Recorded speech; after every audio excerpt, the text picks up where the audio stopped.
오늘 우리에게 주신 하나님의 말씀은 에스겔 20장 1절에서 9절까지 말씀입니다. 일곱째 해 다섯째 달 열째 날에 이스라엘 장로 여러 사람이 여호와께 물으려고 와서 내 앞에 앉으니 여호와의 말씀이 내게 임하여 이르시되 인자야 이스라엘 장로들에게 말하여 이르라. 주 여호와께서 이렇게 말씀하셨느니라. 너희가 내게 물으려고 왔느냐? 내가 나의 목숨을 걸고 맹세하거니와 너희가 내게 묻기를 내가 용납하지 아니하리라. 주 여호와의 말씀이니라. 인자야 내가 그들을 심판하려느냐? 내가 그들을 심판하려느냐? 너는 그들에게 그들의 조상들의 가증한 일을 알게 하여 이르라. 주 여호와께서 이같이 말씀하셨느니라. 옛날에 내가 이스라엘을 택하고 야곱 집의 후예를 향하여 내 손을 들어 맹세하고 애굽 땅에서 그들에게 나타나 맹세하여 이르기를 나는 여호와 너희 하나님이라 하였노라.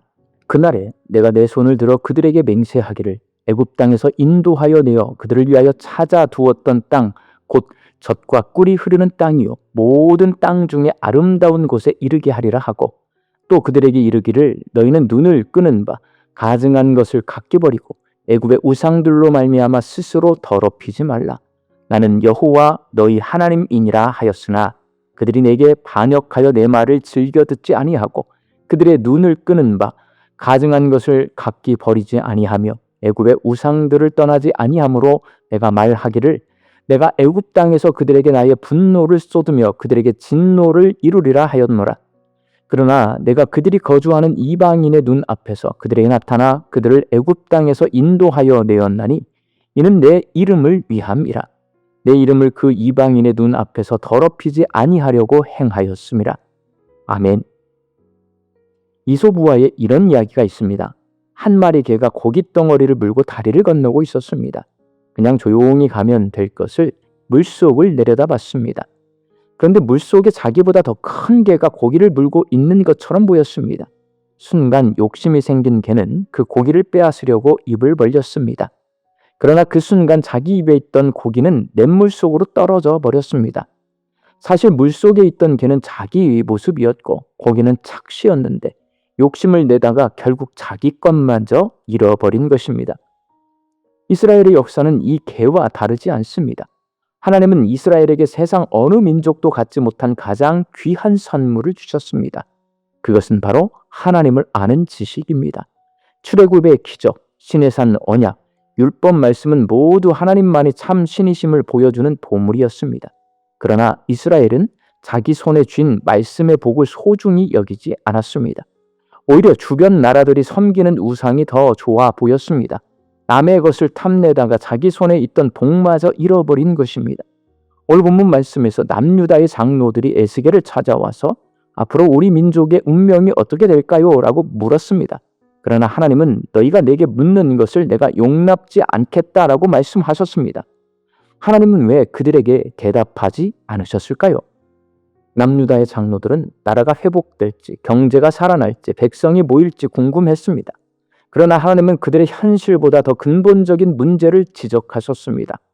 그것은 바로 하나님의 말씀을 잃어버린 것, 우상 앞에 무릎을 꿇은 것이었습니다. 이스라엘은 출애굽 때 하나님의 능력을 체험했습니다. 당시의 초강대국인 애굽의 권력과 학문, 부와 우상이 아무리 강해도 하나님의 말씀 한마디 앞에 무너졌습니다. 모세가 지팡이를 들면 파리, 개구리, 메뚜기 재앙이 쏟아지고 홍해가 갈라지고 장자가 죽는 심판이 그 땅 가운데 임했습니다. 이 모든 것은 하나님의 말씀의 능력을 보여준 사건이었습니다. 하나님은 그들에게 말씀을 주시며 나는 여호와 너희 하나님이다 라고 선언하셨습니다. 그러나 남유다 백성은 하나님의 말씀보다 눈에 보이는 우상을 더 크게 여겼습니다. 애굽의 풍요와 문명, 신상들이 더 멋져 보였습니다. 그래서 하나님께서 너희 눈을 들어 우상을 버리라고 경고하셨지만 그들은 듣지 않았습니다. 결국 하나님은 그들이 끝내 그 우상을 붙잡는다면 애굽 땅에서라도 진멸하시겠다고 선언하셨습니다. 그럼에도 불구하고 하나님은 이스라엘을 애굽에서 건져내셨습니다. 그들이 의로워서가 아니라 하나님의 이름을 위하여 하신 것입니다.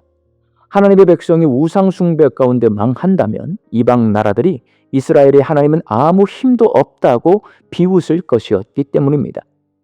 하나님께서 남유다 장로들의 질문에 대답하지 않으신 이유는 그들의 장래는 정치, 경제, 군사의 문제가 아니라 말씀과 우상의 문제였기 때문입니다. 그들이 말씀으로 돌아오지 않는 한 아무리 장래를 묻고 대책을 세워도 회복은 없습니다. 사랑하는 광주 양림교회 성도 여러분, 오늘 우리도 남유다 장로들과 똑같은 질문을 합니다. 하나님, 우리 가정은 앞으로 잘 될까요? 하나님, 우리 아이들의 미래는 어떨까요? 하나님, 우리나라가 앞으로 더 잘 살 수 있을까요?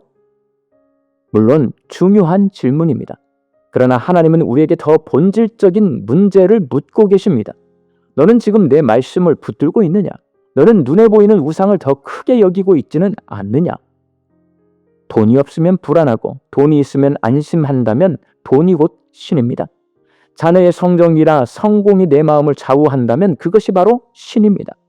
인정과 인기, 내 감정과 욕망이 나를 지배한다면 그것이 바로 신입니다.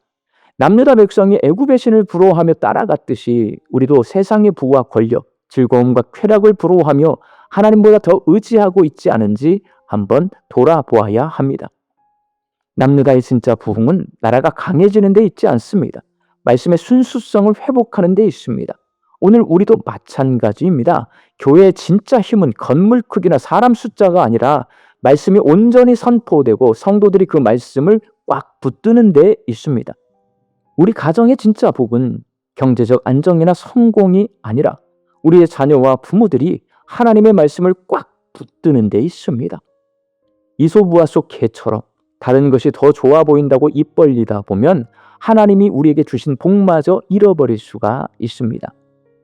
그렇지만 말씀을 꼭 붙드는 자는 세상에 빼앗기지 않고 끝까지 살아남습니다. 우리 광주 양림교회 성도들이 하나님께서 우리에게 주신 말씀을 꼭 붙들고 사셔서 이 어렵고 힘든 시절에도 하나님이 주시는 복을 누리며 사시는 거룩한 백성들이 되시기를 예수님의 이름으로 축원합니다. 함께 기도하겠습니다. 오늘 주신 말씀을 통해 하나님께서 내게 주신 말씀을 꼭 붙들고 살고 있는지 내 마음을 살펴봅니다. 말씀보다 다른 것을 더 귀하게 여기고 다른 것을 더 의지하고 있다면 회개하고 하나님 앞으로 돌아가게 하여 주시옵소서. 하나님 주신 말씀 외에 내가 붙들고 있는 다른 모든 것들을 내려놓고 주의 말씀 앞에 순종하며 살아가는 저희들 되게 하여 주시옵소서. 오늘도 말씀 듣고 세상을 향해 나아갑니다. 우리 광주 양림교회 성도들이 이 하루도 부지런히 열심히 일하며 살게 하여 주시옵소서. 하나님께서 허락하신 일터에서 하나님 주신 일용할 양식을 풍성히 거두는 이 하루가 되게 하여 주시옵시고 감사와 자족함으로 화답하게 하여 주옵소서. 흩어져 살고 있는 내 가족과 자녀들 이 무더운 여름을 잘 이겨내게 하여 주시옵시고 주님의 말씀 꼭 붙들고 그 말씀 의지하며 살 때에 하나님께서 허락하신 복과 은혜를 누리며 살게 하여 주시옵소서. 육신이 연약해서 낫기를 간구하는 환우들이 있습니다. 예수님의 능력으로 치유함을 얻게 하여 주시고 오랜 시간 침상에 누워 계신 장기 환우들과 어르신들이 천국 소망 붙들고 오늘 이 하루를 살게 하여 주옵시며 애쓰고 힘써서 돌보는 가족들 위해 새 힘을 더하여 주옵소서. 예수님의 이름으로 기도하옵나이다. 아멘.